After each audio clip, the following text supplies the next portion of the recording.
G'day, Paul at Glenbogal again here. Coming to the time of year, we've just done a video a couple of weeks back about lotus.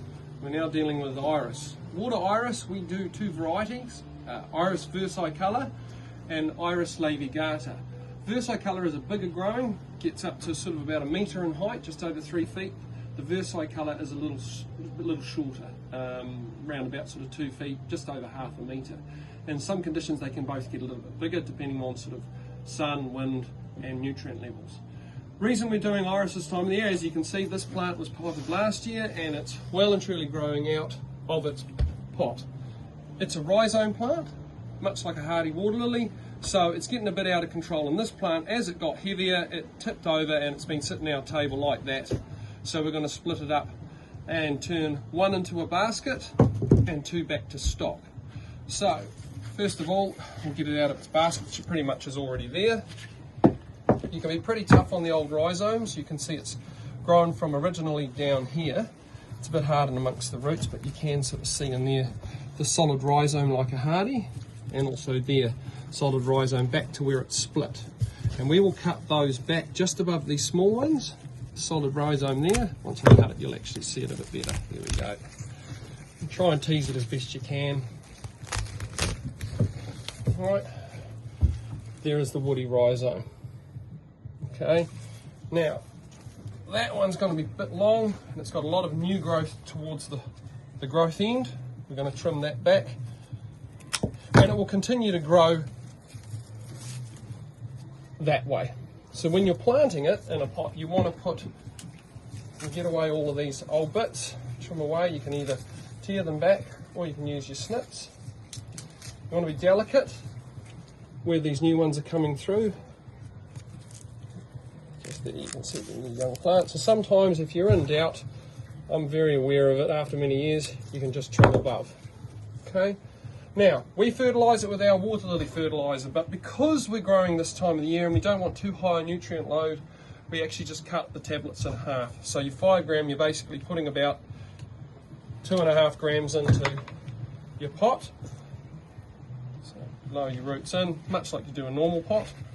All right, tuck the cut end against the side of the pot, cut that a bit more.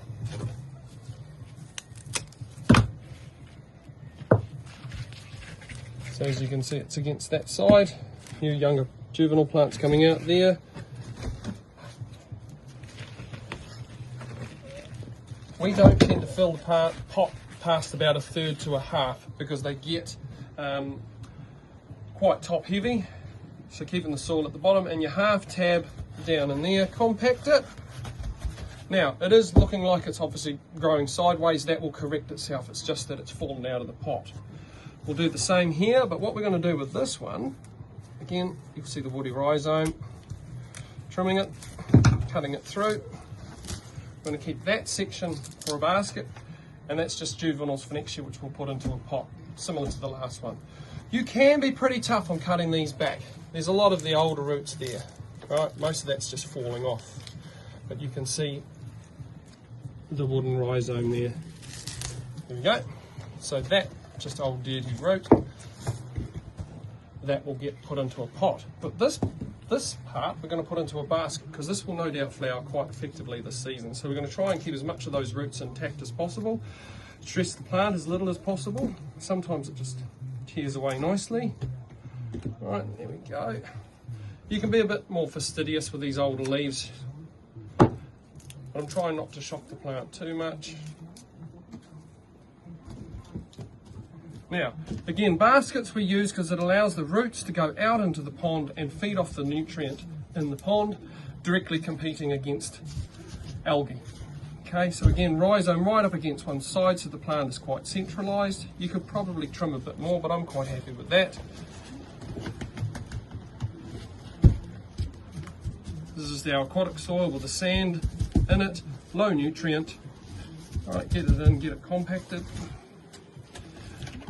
Now, fertilising, it's not critical straight away, right? For the growth, the plant's going to be on a bit of shock for probably the next 10 days, 2 weeks, so it's not going to use the nutrient you put in anyway. In a perfect world, if you have time, don't fertilise it right now, putting it back in your pond, because your nutrient will start dissolving out of the fertiliser, and you're better off feeding it when it's needed. And that won't require that nutrient for at least a couple of weeks while it settles. As soon as you start noticing those roots coming out from the basket, which will be a couple of weeks' time depending on the weather that you get, the plant's showing you it's established and it's looking for food. And then, just like your lily, poking it at that point. That's going back into the nursery, so I'm not worried so much about excess nutrient, but for a pond, you don't really want to be putting more food in than necessary. So as I said, even if you don't fertilise it, the plant will do quite well because it'll be feeding from the pond, it'll be getting the fish waste, the decomposing matter from winter, and it will still do quite well. Our display pond has a variety of irises, the 2 varieties, in the big baskets, and they are a great cleaner. They help keep the nutrient down, therefore keeping the algae down. But that's your iris. Hope that helped.